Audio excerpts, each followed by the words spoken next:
ओम शांति। आज 26 नवंबर 2025 के बाबा के अनमोल मधुर महावाक्य सुनेंगे। आज के बाबा की मुरली से पहले गीत बजा है, मुखड़ा देख ले प्राणी जरा दर्पण में। कितना पाप है कितना पुण्य है, उसी आधार पर बाबा के महावाक्य धारणा युक्त है। बाबा कहते, बच्चे तुम्हारे में देह अभिमान अब बिल्कुल नहीं होना चाहिए।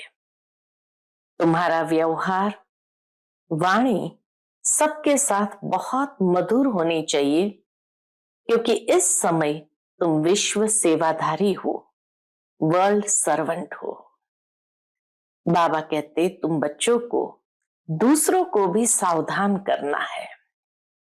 मुख्य रूप से पाप कैसे होते हैं, उसकी गहराई बाबा ने समझाई कि बच्चों में जब एक आदत होती है नॉवेल्स पढ़ने की, फिल्में देखने की, तो जरूर है संस्कारों में परिवर्तन आने लगता है और सतो प्रधान बनने के बजाय तमो प्रधान बनते जाते हैं। तो ऐसे कोई गंदे नॉवेल्स पढ़ते हैं, फिल्में देखते हैं, तो बाबा कहे तुम्हें उन्हें भी सावधान करना है कि इन चीजों से अपने आप को दूर रखो, क्योंकि ये हमें धारणा वास्तविक रूप में नहीं करने देते हैं। तो बच्चों को कोई भी ऐसी बेकायदे चलन नहीं चलनी है जिससे ऊपर चढ़ने के बजाय गिरने लगो। तो इसीलिए कहा, मुखड़ा देख ले प्राणी जरा दर्पण में। तो सुनते हैं आज के बाबा के अनमोल मधुर महावाक्य। ओम शांति। मीठे बच्चे, तुम अभी वर्ल्ड सर्वेंट हो। तुम्हें किसी भी बात में देह अभिमान नहीं आना चाहिए। आज की मुरली से प्रश्न है, कौन सी एक आदत ईश्वरीय कायदे के विरुद्ध है जिससे बहुत नुकसान होता है? उत्तर है, कोई भी फिल्मी कहानियां सुनना व पढ़ना, नॉवेल्स पढ़ना, ये आदत बिल्कुल बेकायदे है। इससे बहुत नुकसान होता है। बाबा की मना है, बाबा की श्रीमत नहीं है। बच्चे, तुम्हें ऐसे कोई किताबें नहीं पढ़नी है। अगर कोई बीके ऐसी पुस्तकें पढ़ता है तो तुम एक दो को सावधान करो। आज की मुरली से पहले गीत बजा है, मुखड़ा देख ले प्राणी जरा दर्पण में। ओम शांति। मीठे मीठे रूहानी बच्चों प्रति रूहानी बाप कहते हैं, अपनी जांच करो कि याद की यात्रा से हम तमो प्रधान से सतो प्रधान तरफ कितना आगे बढ़े हैं। क्योंकि जितना जितना याद करेंगे उतना पाप कटते जाएंगे। जितना बाबा की याद में रहेंगे पाप कटते जाएंगे, तमो प्रधान से सतो प्रधान के तरफ आगे बढ़ेंगे। अब ये अक्षर कहाँ कोई शास्त्र आदि में लिखे हुए हैं? पूछते बाबा कि बाप को याद करने से पाप कटते जाएंगे। तो इसीलिए बाबा पूछते हैं, अब ये अक्षर कहाँ कोई शास्त्र आदि में लिखे हुए हैं? क्योंकि जिसने धर्म स्थापन किया, उसने जो समझाया, उसके शास्त्र बने हुए हैं, जो फिर बैठ पढ़ते हैं, पुस्तक की पूजा करते हैं। अब यह भी समझने की बात है, जबकि यह लिखा हुआ है, देह सहित देह के सर्व संबंध छोड़ अपने को आत्मा समझो। बाप याद दिलाते हैं, तुम बच्चे पहले पहले अशरीरी आए थे, वहां तो पवित्र ही रहते हैं। परमधाम में तो सभी आत्माएं पवित्र ही रहती है। मुक्ति, जीवन मुक्ति में पतित आत्मा कोई जा नहीं सकती। वह है निराकारी निर्विकारी दुनिया। इसको कहा जाता है साकारी विकारी दुनिया। यह है साकारी विकारी दुनिया और परमधाम है निर्विकारी निराकारी दुनिया। फिर सतयुग में यही निर्विकारी दुनिया बनती है। कलयुग से जब सतयुग में परिवर्तन होता है तो सतयुग में भी निर्विकारी दुनिया बनती है। सतयुग में रहने वाले देवताओं की तो बहुत महिमा है। अब बच्चों को समझाया जाता है, अच्छी रीति धारण कर औरों को समझाओ। बाबा कहते हैं अच्छी रीति धारण कर फिर औरों को समझाओ। तुम आत्मा जहां से आई हो पवित्र ही आई हो। परमधाम से आए हैं तो पवित्र ही आए हैं। फिर यहाँ आकर अपवित्र भी जरूर होना है। जैसे जैसे सतयुग त्रेता बीतता है द्वापर के बाद अपवित्र भी जरूर होना है। सतयुग को वाइसलेस वर्ल्ड, कलयुग को विशस वर्ल्ड कहा जाता है। अब तुम पतित पावन बाप को याद करते हो कि हमको पावन वाइसलेस बनाने आप विशस दुनिया विशस शरीर में आओ। बाप खुद बैठ समझाते हैं। ब्रह्मा के चित्र पर ही मूंझते हैं। मनुष्य अक्सर ब्रह्मा के चित्र को देख करके ही मूंझते हैं। क्या कहते हैं कि दादा को क्यों बिठाया है? समझाना चाहिए ये तो भागीरथ है। शिव भगवान वाच, ये रथ मैंने लिया है क्योंकि मुझे प्रकृति का आधार जरूर चाहिए, नहीं तो मैं तुमको पतित से पावन कैसे बनाऊं। रोज पढ़ाना भी जरूर है। अब बाप तुम बच्चों को कहते हैं अपने को आत्मा समझ माम एकम याद करो। सभी आत्माओं को अपने बाप को याद करना है। श्री कृष्ण को सभी आत्माओं का बाप नहीं कहेंगे, उनको तो अपना शरीर है। तो यह बाप बहुत सहज समझाते हैं। जब भी किसी को समझाओ तो बोलो बाप कहते हैं तुम अशरीरी आए, अब अशरीरी बनकर जाना है। वहां से पवित्र आत्मा ही आती है। भल कल कोई आते तो भी पवित्र है, ऊपर से अगर कल ही नीचे उतरे तो भी पवित्र है, तो उनकी महिमा जरूर होगी। पवित्र आत्मा की महिमा जरूर होगी। सन्यासी उदासी गृहस्थी जिनका नाम होता है जरूर उनका ये पहला जन्म है। सन्यासी उदासी गृहस्थी जिनका नाम होता है जरूर उनका ये पहला जन्म है ना। उनको आना ही है धर्म स्थापन करने। जैसे बाबा गुरु नानक के लिए समझाते हैं। अब गुरु अक्षर भी कहना पड़ता है क्योंकि नानक नाम तो बहुतों का है ना। जब किसकी महिमा की जाती है तो उस मतलब से कहा जाता है। बाबा कहते गुरु नानक इसलिए कहा जाता क्योंकि नानक नाम बहुतों का है, तो क्या समझेंगे।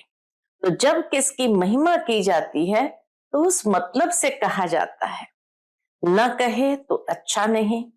वास्तव में बच्चों को समझाया है गुरु कोई भी है नहीं। वास्तव में गुरु है नहीं सिवाय एक के, जिसके नाम पर ही गाते हैं सतगुरु अकाल। वह अकाल मूरत है, अर्थात जिनको काल न खाए, वह है आत्मा। तब यह कहानियां आदि बैठ बनाई है। फिल्मी कहानियों की किताब, नॉवेल्स आदि भी बहुत पढ़ते हैं। बाबा बच्चों को खबरदार करते हैं। बाबा बच्चों को सावधान खबरदार करते हैं। तुम्हें कभी भी कोई नॉवेल आदि नहीं पढ़ना है। कोई कोई को आदत होती है, यहां तो तुम सौभाग्यशाली बनते हो। कोई बीके भी नॉवेल्स पढ़ते हैं, इसलिए बाबा सब बच्चों को कहते हैं। मुरली में ही बाबा श्रीमत अच्छी तरह से अंडरलाइन कराते हैं। कभी भी किसको नॉवेल पढ़ता देखो तो झट उठाकर फाड़ दो। इसमें डरना नहीं है। हमको कोई श्राप न दे वह गुस्सा न करे, ऐसी कोई बात नहीं। ये डायरेक्शन बाबा ने उनके लिए दिया कि जो ब्राह्मण बने हैं, जो उन्नति करना चाहते हैं, अगर फिर भी उस आदत के परवश है तो उसको सहयोग देना है उस आदत से मुक्त होने के लिए। बाकी ऐसे नहीं बाहर वाले किसी के लिए भी ये श्रीमत लागू है और फाड़ दो उनकी किताबें तो जरूर है, नहीं तो झगड़ा हो जाए। तो इसीलिए बाबा कहते जो उन्नति करना चाहते हैं, जो खास बाबा के पास रोज क्लास में जाते हैं, फिर भी आदत के परवश है, तो उसको सहयोग देने के लिए जब कोई ऐसा कदम उठाते हैं तो फिर वो व्यक्ति शायद उससे मुक्त हो जाए। तुम्हारा काम है एक दो को सावधान करना। फिल्म की कहानियां सुनना व पढ़ना बेकायदे है। बेकायदे कोई चलन है तो झट रिपोर्ट करनी चाहिए, नहीं तो सुधरेंगे कैसे। मुख्य बात है कि किसी को भी सुधारना है, तो बाबा कहते हैं आप ऐसा उसको सावधान करो, नहीं तो वो सुधरेंगे कैसे, अपना नुकसान करते रहेंगे। खुद में ही योग बल नहीं होगा तो यहां क्या बैठ सिखलाएंगे। बाबा की मना है, स्ट्रिक्ट बाबा एकदम मना कर देते हैं कि ऐसी कोई कहानियां न पढ़नी है न सुननी है। अगर फिर ऐसा काम करेंगे तो अंदर दिल जरूर खाती रहेगी, अपना नुकसान होगा। इसलिए कोई में भी कोई अवगुण देखते हो तो लिखना चाहिए। कोई बेकायदे चलन तो नहीं चलते, क्योंकि ब्राह्मण इस समय सेवाधारी है, सर्वेंट है ना। बाबा कहते क्योंकि ब्राह्मण इस समय सर्वेंट है ना। बाबा भी कहते हैं बच्चे नमस्ते, अर्थ सहित समझाते हैं। बच्चियां पढ़ाने वाली जो है उनमें देह अभिमान नहीं आना चाहिए। टीचर भी स्टूडेंट का सर्वेंट होता है ना। गवर्नर आदि भी चिट्ठी लिखते हैं, नीचे सही करेंगे आई एम ओबीडियंट सर्वेंट, बिल्कुल सन्मुख नाम लिखेंगे। बाकी क्लर्क लिखेगा अपने हाथों से, कभी अपनी बड़ाई नहीं लिखेंगे। आजकल गुरु तो अपने आप को आप ही श्री श्री लिख देते हैं। यहां भी कोई ऐसे हैं श्री फलाना लिख देते हैं। वास्तव में ऐसे भी लिखना नहीं चाहिए। न फीमेल श्रीमती लिख सकती है। श्रीमत तब मिले जब श्री श्री स्वयं आकर मत देवे। श्रीमत हम बच्चों को तब मिलती है जब श्री श्री स्वयं आकर हमें मत देवे। तुम समझा सकते हो कि जरूर कोई की मत से ये देवता बने हैं ना। देवता ऐसे तो नहीं बन गए, जरूर कोई से मत ली है और उस मत के आधार से देवता बने हैं ना। भारत में किसको भी ये पता नहीं कि यह इतना उच्च विश्व के मालिक कैसे बने। तुमको तो यही नशा चढ़ना चाहिए। यह एम ऑब्जेक्ट का चित्र सदैव छाती से लगा होना चाहिए। श्री लक्ष्मी नारायण का बैज बाबा कहे अपनी छाती से लगा होना चाहिए। किसको भी बताओ, हमको भगवान पढ़ाते हैं जिससे हम विश्व का महाराजा बनते हैं। बाप आए हैं इस राज्य की स्थापना करने। इस पुरानी दुनिया का विनाश सामने खड़ा है। तुम छोटी छोटी बच्चियां तोतली भाषा में इसको भी समझा सकते हो। बड़े बड़े सम्मेलन आदि होते हैं, उनमें तुमको बुलाते हैं, ये चित्र तुम ले जाओ। बड़े बड़े सम्मेलन में भी बाबा कहे ये चित्र तुम ले जाओ और बैठकर समझाओ।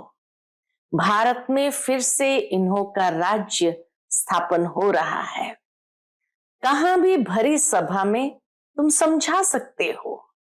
सारा दिन सर्विस का ही नशा रहना चाहिए। भारत में इनका राज्य स्थापन हो रहा है। बाबा हमको राजयोग सिखला रहे हैं। शिव भगवान वाच, हे बच्चों, तुम अपने को आत्मा समझ मुझे याद करो तो तुम यह बन जाएंगे 21 पीढ़ी के लिए। दैवी गुण भी धारण करने हैं। अभी तो सबके आसुरी गुण है। श्रेष्ठ बनाने वाला तो एक ही श्री श्री शिव बाबा है। श्रेष्ठ बनाने वाला तो एक ही श्री श्री शिव बाबा है।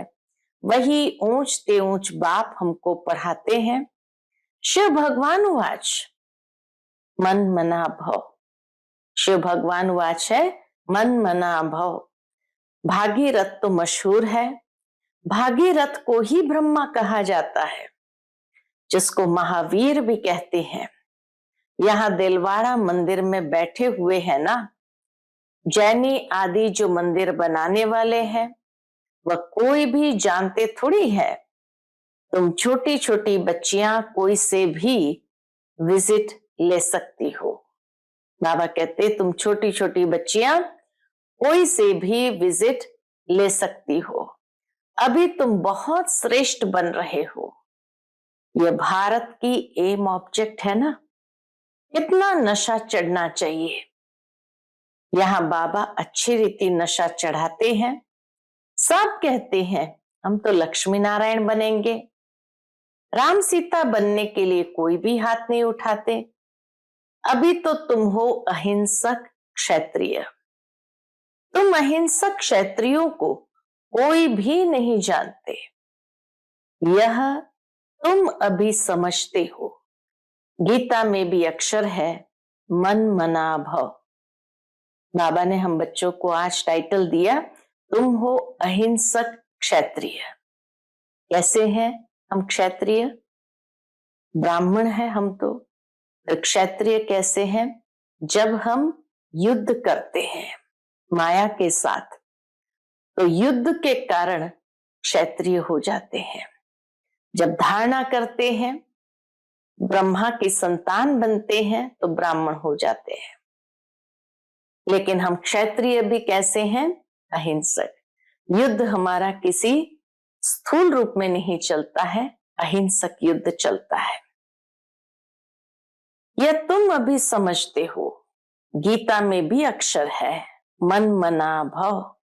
अपने को आत्मा समझो। यह तो समझने की बात है ना, और कोई भी समझ नहीं सकते। बाप बैठ बच्चों को शिक्षा देते हैं, बच्चे आत्म अभिमानी बनो। यह आदत तुम्हारी फिर 21 जन्म के लिए चलती है। तुमको शिक्षा मिलती ही 21 जन्मों के लिए है।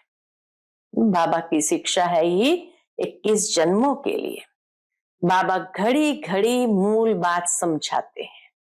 मूल बात कौन सी है? अपने को आत्मा समझ कर बैठो। परमात्मा बाप हम आत्माओं को बैठ समझाते हैं। तुम घड़ी घड़ी देह अभिमान में आ जाते हो, फिर घर बार आदि याद आ जाता है। ये होता है। भक्ति मार्ग में भी भक्ति करते करते बुद्धि और तरफ चली जाती है। एक टिक सिर्फ नौधा भक्ति वाले ही बैठ सकते हैं। आदत है उनको लगातार इतना घंटों बैठने की, तो इसीलिए बाबा कहे एक टिक सिर्फ नौधा भक्ति वाले ही बैठ सकते हैं, जिसको तीव्र भक्ति कहा जाता है। एकदम लवलीन हो जाते हैं। तुम जैसे याद में बैठते हो तो कोई समय एकदम अशरीरी बन जाते हो। जो अच्छे बच्चे होंगे वही ऐसी अवस्था में बैठेंगे। देह का भान निकल जाएगा। अशरीरी हो उस मस्ती में बैठे रहेंगे। ये आदत पड़ जाएगी। सन्यासी है तत्वज्ञानी व ब्रह्म ज्ञानी, वह कहते हैं हम लीन हो जाएंगे। ये पुराना शरीर छोड़ ब्रह्म तत्व में लीन हो जाएंगे। सबका अपना अपना धर्म है ना। हर एक के जीवन की धारणाएं, लक्ष्य अपना अपना है। कोई भी दूसरे धर्म को नहीं मानते हैं। आदि सनातन देवी देवता धर्म वाले भी तमो प्रधान बन गए हैं। गीता का भगवान कब आया था, गीता का युग कब था, कोई भी नहीं जानते। तुम जानते हो, इस संगम युग पर ही बाप आकर राजयोग सिखलाते हैं, तमो प्रधान से सतो प्रधान बनाते हैं। भारत की ही बात है, अनेक धर्म भी थे जरूर, गायन है एक धर्म की स्थापना, अनेक धर्मों का विनाश। सतयुग में था एक धर्म, अभी कलयुग में है अनेक धर्म, फिर एक धर्म की स्थापना होती है। एक धर्म था, अभी नहीं है, बाकी सब खड़े हैं। बनियन ट्री का मिसाल, सब टाल टालियों पर खड़े हैं, मूल आदि सनातन धर्म है नहीं। बड़ के झाड़ का मिसाल भी बिल्कुल ठीक है, फाउंडेशन है नहीं, बाकी सारा झाड़ खड़ा है। वैसे इसमें भी देवी देवता धर्म है नहीं। आदि सनातन देवी देवता धर्म जो तना था वह अब प्राय लोप हो गया है।